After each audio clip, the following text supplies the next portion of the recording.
The first time I realized the world was changing faster than we could keep up with was 5 years ago. As a business and marketing graduate, I was looking for a job to start my career, and I noticed that most job offers require skills that were not in any company's radar when I started my studies. It took me by surprise. I thought I was supposed to be done with my studies now that I had a degree. Sure, I could acquire the extra skills to get the job, but I felt that something wasn't right. What if the job market changed again later on? I started wondering. Would I need to upskill myself again and again and again? It took me some time to acknowledge an uncomfortable truth. I trusted the education system to give me the tools I needed to succeed in this world, but for the most part it failed me, along with the society around me that endorsed it.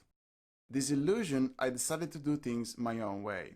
Instead of trying to fit in an ever-changing environment, I started to invest in my ability to respond to it. I prioritized personal growth and reinvented myself from scratch, starting with a blank page and a pen. My choice at the time was based on intuition, but now it's supported by research. A 2019 report by Deloitte explains why in the 21st century developing human capabilities is more important than reskilling. If we look at the 20th century, we observe that companies operated mostly in a stable and predictable environment using standardized procedures to create products and services. In this context, it made sense for employees to specialize in specific skills because they didn't evolve very fast. It also made sense for the education system to teach students how to follow standard processes and comply with authority. However, today fast technological innovation and growing social complexity are creating the need for more and increasingly diverse skills. As the report suggests, what's crucial to thrive in a constantly disrupted environment is not gathering specific skills, but rather developing enduring human capabilities that underlie the ability to learn, apply, and effectively adopt those skills. Some examples of enduring human capabilities are imagination, empathy, curiosity, resilience, creativity, sense-making, critical thinking, emotional intelligence, social intelligence, and collaboration. Ironic, isn't it? Exactly those capabilities the education system meant to equip you with completely ignores. Basically, school prepares you for the wrong century. Today the world is a radically different place than just a few decades ago. It was never meant to stay the same, but the pace of change is unprecedented. As historian Yuval Harari points out, in the past things always change quite slowly, which is why trusting the adults for advice about the future was a relatively safe bet. But nowadays, although society is morphing before our eyes, most adults are completely blind to it. They suffer from what is called a legacy mindset. People with a legacy mindset don't want to change how they do things, and they are not interested in learning new things.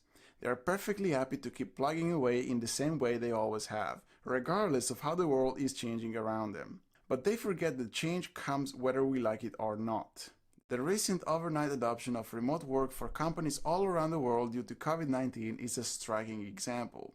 Many managers and employees were forced to reconsider their long-held beliefs about how work should be conducted by rapidly adopting new tools and procedures. Let's face it, companies can be resilient if their employees aren't. Many CEOs claim that they will start programs to reskill the workforce, but only a few seem to have a clear sense of how to address the issue. It's quite a big challenge to teach abilities like emotional intelligence, critical thinking, and resilience in a systematic way, as they are usually better learned organically through personal experiences or jobs that constantly require tackling novel situations. On top of that, rewiring synapses and reinventing ourselves is not easy.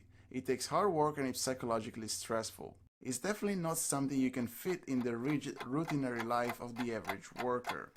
Personally, I learned a lot about emotional intelligence through traveling and meditation, critical thinking by reading books and discussing them with people from different backgrounds, or resilience by moving to different countries and taking risks with life decisions. I was able to learn these skills because I valued them highly and because the company I work with was open-minded enough to give me the opportunity to do so. But how many other corporates are willing to give the same opportunities to their employees? How many will incentivize them to go on a spiritual retreat, a mindfulness course, or travel for a while?